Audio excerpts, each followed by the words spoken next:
Hey everybody, my name is Michael Gagliano, and I'm joined by my co-founder Charlie Locke. Hey everybody, how's it going? Hey And Alex. this is Fireside Chats with SDR Nation, and we'd like to welcome our very first guest, Alex Harris. Hey, Yeah. how's it going, everyone? Going very well. We'd love to kick off our Fireside Chat with a toast to get things started. So cheers, guys. What do you got over there, Alex? I'm enjoying a gin and tonic, a traditional London gin and tonic. Nice. Any like particular gin that's your go-to? So I'm actually drinking a Bombay Sapphire tonight. I do have a favorite Spanish gin that I like to go for, which is a gin called Nordes. Wow, I learned Yeah. something. That's cool. What about yourself, Charlie? What I do you got drink? some old port. I just actually pulled out of the back of my liquor cabinet, and I don't know if I should drink this. It looks it's a little murky. So I'll give it smells good though. Oh, it's really old though. So You've got the right glass for that, and maybe in tradition as well. I'm drinking a Tuscan red Chianti today, of course. But I think Tuscan reds are some of my favorite wines, so got to stick with it. But I got to say, I've been trying a lot of French wine recently. My last purchase has been a few French wines, and it's on my bucket list to get to the south of France, like Burgundy, Bordeaux, visit those wineries once we can travel again. I'd certainly recommend it if you can. South of France is absolutely lovely, but I'd be impartial because I am half Spanish, so Spain is my area of choice when it comes to wine. If you can. That's awesome. Cool. Well, maybe to kick it off, Alex, you could share with us really just what it's been like this year. You know, we're almost at December 1st, last month of the year. You know, what's it been like for you being an SDR this year? Yeah, it's been a whirlwind. I think it's fair to say. To give some context really to my year, I was actually still at university or college for those American Canadian listeners amongst us, and I graduated in June. I was unfortunately had to go home early from university in March to study and finish my university from home due to COVID. But actually graduating in June, I thought, oh no, the outlook looks pretty dark, and I wasn't really sure where I was going to be able to go. Put a bit of a hard graft and shift in, and secured myself a role as an SDR just after finishing my degree, and started in July. And I started as an SDR here at Threat Connect, a cybersecurity firm based mainly in Arlington in the US, which is Virginia. And I started as the first SDR in region with my VP, and I joined on the first day, and he said, "Oh, I've not managed SDRs for a few years."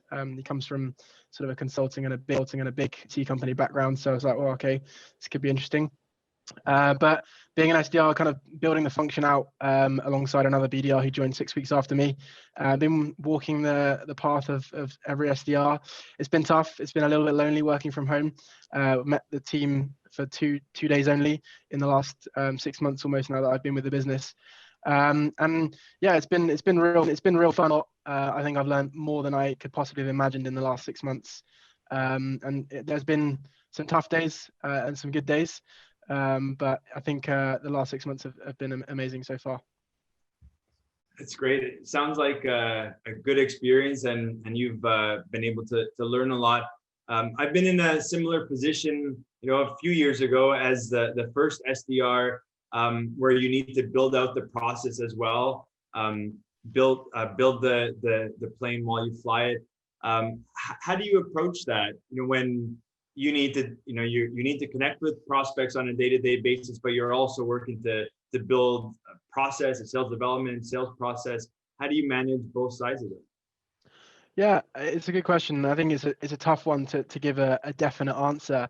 I think a lot of the time it's important to try and sort of focus on the outcome, right? So what am I trying to achieve here, and why am I trying to achieve it? Because I think it's really easy to get bogged down in the kind of finer details of like, oh, this doesn't work, this isn't working. I need to fix this, I need to find a solution for this. But I think ultimately I've been trying to balance the kind of strategy side of building a BDR SDR function while also doing my day job. And I kind of try to keep an even sort of weighting in my work. Obviously, try and get my dials and my emails and the sort of the traditional SDR work done early doors in the day, and then work on processes that I think that need refining and kind of fine tuning in the afternoons and working with my colleague Ed, my fellow SDR, to try and understand what we can be doing sort of slowly to make incremental improvements, but not seeing it as a big beast that needs to be tackled in day one, because I think if you look at it like that, it's pretty overwhelming. And building a function kind of is a slow process, and you learn by doing and making mistakes, right? So it's been an on-the-job task, but it's certainly work in progress for sure. That's awesome, man. That's awesome. I mean, it sounds to me like you've come right out of school, not much sales experience in the past, landed a job. But you said your manager, never managed SDRs before. So, what's it been like for you, sort of like navigating these waters by yourself? Yeah, so I guess it's been very interesting. Part of the kind of, I guess, reason I became an SDR and why I moved into this space is that I spent a year during my degree doing a year of commercial experience, and I worked in graduate recruitment, and that was amazing fun. And part of my time there was spent placing SDRs and BDRs into tech companies like Threat Connect. And I realized that I wanted to be an SDR at that point.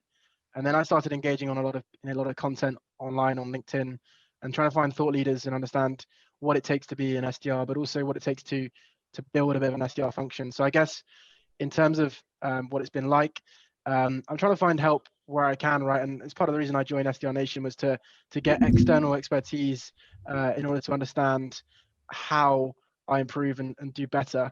But I think it's been challenging at times, right? There's times when I think, am I doing the right thing? Is this what I should be doing? Should I be doing it differently? And I just think engaging with fellow SDRs, understanding their process and what they do and how they do it, engaging with thought leaders like yourselves and the other coaches of SDR Nation, but also asking senior sellers at your business, what have you seen elsewhere that's worked? Maybe running through a process and thinking, is this the best way we could be doing it? Could we be doing it differently? And I think just constantly asking for feedback. I always ask at the end of my weekly one-to-one with my VP, what feedback do you have for me? And just trying to understand like what I'm doing well, what I could be doing differently, and what I can be improving on. But I think there's key areas is just engaging with other people in the position that you're in to understand what works for them, and also then engaging with yourselves, the coaches of SDR Nation, and also a community in London that does a similar thing, the SDRs of London, which is a fantastic community as well. That's amazing. Glad that you've had that opportunity to connect with so many interesting people and learn from them throughout your journey and get into this role.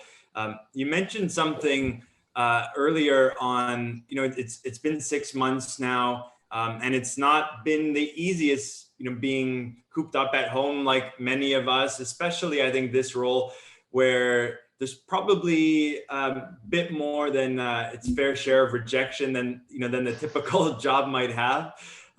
So you mentioned something like that it's been a little bit, it can be a bit lonely and things like that. What do you do to connect with people and to stay connected, to stay engaged, and make sure you can kind of come out of that feeling and keep staying positive? Yeah, I think ultimately there's a few things I do. My team are absolutely critical to my success. I don't think you can really do what an SDR does without kind of leaning on your team, right? So we catch up every day at 9 a.m., 15, 20 minutes, depends on the day. Sometimes it's longer. And we just chat through how the evening was, how the day was yesterday, any key updates, and anything that's kind of bugging us at the moment. But then I also catch up pretty regularly with my fellow SDR in my team. We do a call blast in the morning. We might catch up after our calls. How did this go? What happened? Did you have any rejections? And sometimes if we've had a big rejection, we send the calls to each other. We have softwares that Gong and SalesLoft. We send the call, we laugh with each other. We're like, oh, I just got absolutely rejected by this guy. And we laugh about it. We dust ourselves down. Could we have done anything differently? Probably not. He was in a bad mood. So be it. She was in a bad mood.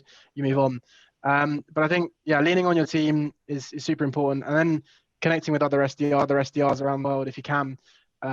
Just talking through like what they do, how they do it, and just trying to sort of lean on the community. There's so many SDRs right now like doing the same thing that you can talk to and understand the challenges they're facing, and perhaps offer some assistance, and they may be able to offer you a different point of view on how to approach things. So I think crucially, if I get rejected, I always think, what could I have done differently? Is there anything I could have done differently in the future? I could do differently in the future, and just try and take a learning from it. Like one of the biggest things is just trying to take a learning from everything you do, right?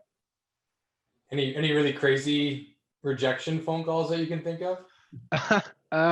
Yeah, actually there is. This week I had a pretty interesting one. I called a CISO, so I target sort of just security professionals. I got through to him and I was like, oh, great, game on, let's go. And he goes, his first opening line was, what do you want? And I was like, oh, look, great. I'm just calling. Just wondering if you got 35 seconds for me to explain my reason for my call today. Typical sort of opener for me. And I said, if it sounds good, we can carry on. If not, I'll let you crack on with your day. And he's like, oh, you're just another one of these 500 other reps trying to call me as well. I was like, oh, I'm really sorry that you're a man in demand. Clearly you must be important. And he said, oh, yeah, I'm important, but I don't want to speak to you. And I was like, okay, no worries. Well, look, I'm just trying to help security leaders like yourself make improvements and just help them do their job better. And he said, oh, I don't need help doing my job better. I'm pretty good already. And he hung up the phone. So I left the call. I was like, oh, right, well, that's another call, and sent it to my colleague Ed, and he laughed at me and he said, oh, well, it happens to us. He was clearly in a bad mood. I'm going to try him again next week and see if I can change his mind. Nice, awesome. It's a good attitude to have, and I like your approach of always looking for feedback, always thinking, what can I take? What can I learn from this experience? When you're prospecting for hours a day and many hours, dozens of hours a week, for you personally, what do you think about in the future as what's driving your motivation, or what are you looking towards to keep yourself driven and motivated and keep prospecting or keep dialing? Yeah, because I mean, and also just to add on to that, like in this new world now, previously, SDRs, you're typically in an office with, 5 or 10 of them or whatever, and you're all in the same sort of aisle, motivating each other, high fives, things like that. Spiffs are all that. I mean, I guess you haven't really experienced this yet, being that you started this job remote. Yeah. A lot of other SDRs out there, but that's one of the things that I used to lean on a lot, was sort of my teammates and the energy around me. And it just like, where does that motivation come from now when you're alone? Yeah, it's a good point. I think looking back at my year in recruitment, obviously I kind of enjoyed the sort of highs of being able to high five people around the office and say, like, I've done a deal or whatever. I guess me and Ed now, like my fellow BDR, obviously we pretty interactive all day, every day. Given that there's only 2 of us, we always just send a message to each other as soon as we booked, or like ring a bell or whatever. Obviously not quite as we could do in an office necessarily. And normally it's like, congrats, who was it, what was it, how did you do it? But I guess in terms of motivation and to answer and address Michael's question of like what's motivating me, I guess there's 2 key things, right? Is that I've got a career ambition to progress and move forward and to manage my own quota, and sort of I know that whatever I do right now is going to impact my ability to progress and move my career forward to where I want to get to. I've got personal goals of kind of dream of owning a chalet, and sort of career goals of a chalet and a ski resort, sorry, and then personal goals in terms of work life to become a CRO of successful startups in the future. But I know that in order to get there, there's certain things I need to do in order to get there, right? So the first move would be from SDR to a closing role of some description. And I know that the work I do now in terms of closing prospects for a meeting, and obviously managing prospects from sort of initial cold stage to a meeting, and then if I'm able to follow a deal through to the end and a close with an AE, just that's all going to help me and kind of help me guide me to be a better sort of SDR and then become a better AE eventually when that does happen. So I guess there's a two sort of sides to it, is the personal motivation behind being able to do what I want to do outside of work, and then also the career aspirations I've got as well inside of work.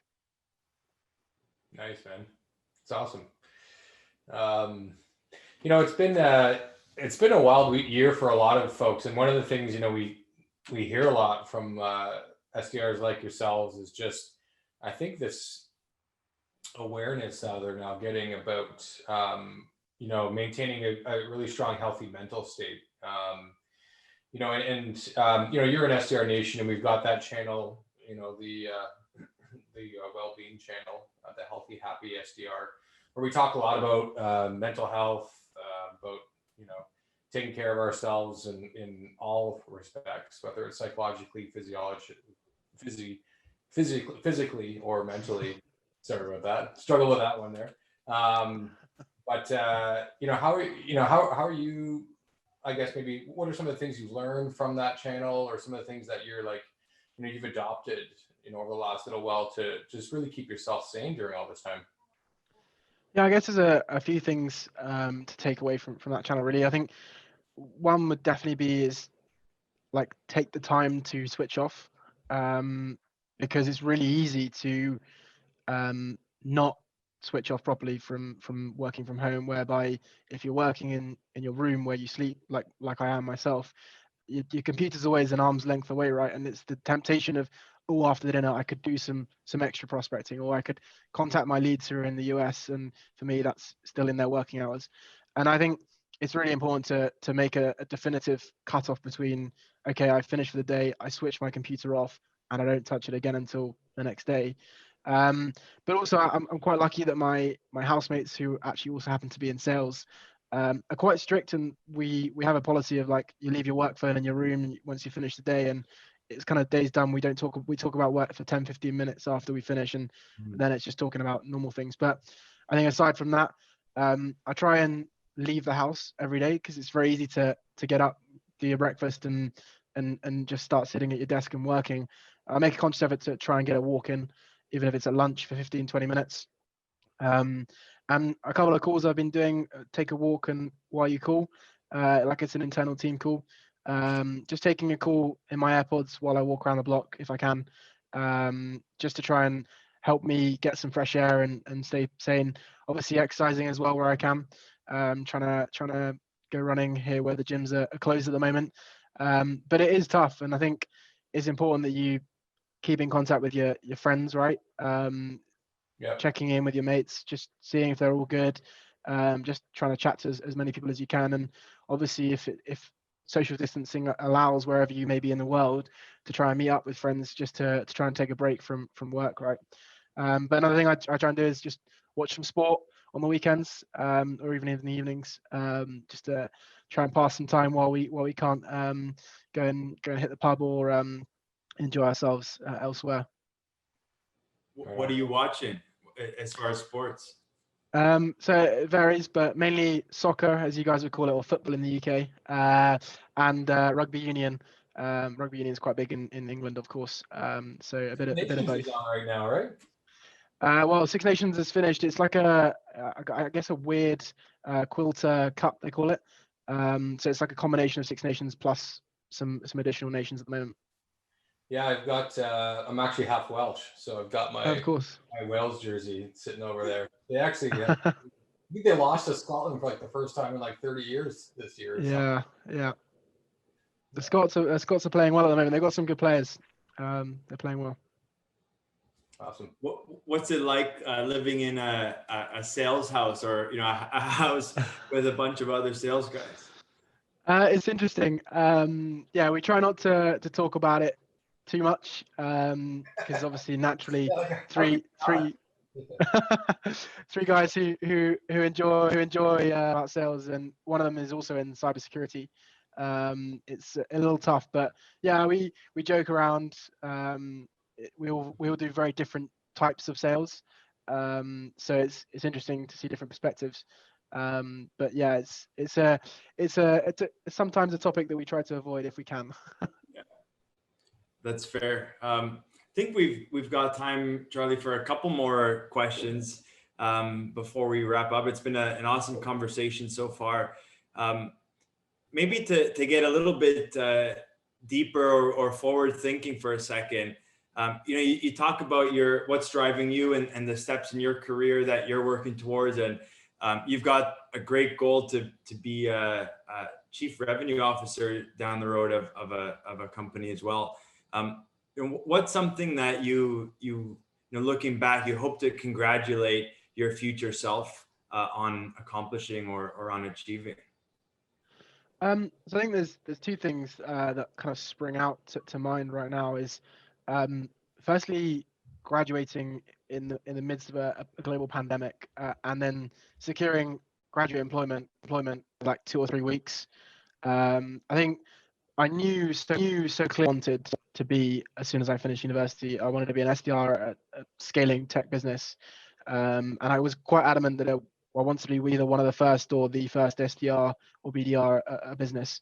And I think I'll always look back and think, like, I really put the effort in when I was searching for the job. I've got friends that have been looking and people that I know that have been looking, and they say they're looking for a job, but I think looking for a job is something you got to really commit to and really go for. And I think the effort I put in there, I'll be kind of thankful for, because it's meant that I'm almost 6 months ahead of some of my friends or like in my position that have graduated in summer, and now I think I'll be thankful for the effort that I put into to get a job and an opportunity that I was really sort of happy to take with a company like Threat Connect. Good for you, man. That's amazing. You should be really proud of that. It's been a challenge for a lot of folks out there. I know in the community, we've now got a job posting channel. We're doing all these career coaching calls all the time. A lot of the calls, Michael and I were talking about this the other night, a lot of the calls are for folks that are looking for roles right now, trying to navigate the interview process and figure that all out. So you should be proud of being able to land that job, obviously, but then it sounds like you've been really successful, not only building it out, but hitting your numbers as well. So we hear a lot in SDR Nation that the members are talking to each other, and we actually can't see that, right? So, we obviously have our public channels, and but we know there's a lot of one-to-one conversations happening. I think even a few folks have had some calls with each other. Tell us a bit about your experience there. Anyone you want to shout out from SDR Nation that you've connected with and built little relationships with? Yeah. So I think there's a couple of people that I've kind of like connected with, and I guess some kind of in more detail than others. So first one would be Melanie Carnell. We speak quite sort of probably on a monthly basis, and we just talk about like just general chit chat around being an SDR, how things are going, how the month's been, kind of what's working, what's not working. And then I've also connected with Max a couple of times. Max is a great guy. Just chatting about just all kind of life as an SDR, what's been going on, what's working and what's not working. And we also had a little member meet up with the guys that are non-US based to try and bring us all together for one time. I think we had a happy hour with you, Charlie, and we just met up for a quick chat. That's awesome, man. And I guess to cap things off, maybe to wrap it all up here, what's the one thing or maybe a few things you'd want to say to all the other SDRs out there right now, that are maybe struggling or looking for help, or maybe just, in general, the ones that are, just the ones that you want to empathize with. What words of motivation do you have for all the SDRs out there? Yeah, so I think one that's stuck with me for a very long time is my director at my recruitment company that I was working at in my placement year. He said this phrase to me, and it's kind of stuck with me forever, which is persistence beats resistance. I think for SDRs, right, it's so important to remember that it's a patience game. It's not going to happen overnight, right? You're not going to sell to the biggest enterprise logo in a day. And I think being persistent, but then appreciating that although being persistent is great, when something's not working, it's really important to evaluate what you're doing and how you're doing it, because it's like if you do the same thing 100 times and get the same result, you need to assess what you could be doing differently to try and get a different result. So I think just grinding, you've got to put the grafting. It's not an easy job, but it gets better and it gets easier once you start to really perfect your sort of actions and your workflow. But again, I think it's the final one was like, just take on feedback where you can. Ask for people's feedback on an email. Reach out to a senior AE or reach out to your VP of sales and say, look, I want to send this video or I want to send this email to a prospect. What are your thoughts? And you'll be surprised at how many people are willing to help, especially if you kind of relate the reason to the why behind sort of your request is that you just want to help the business do more and be better. Ultimately, as an SDR, you're booking meetings to drive revenue, right? So if you're asking for help to try and improve that process, they should be willing to help.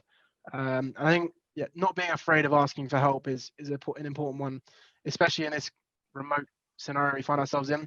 As you mentioned, Charlie and Michael, not being in the office is challenging.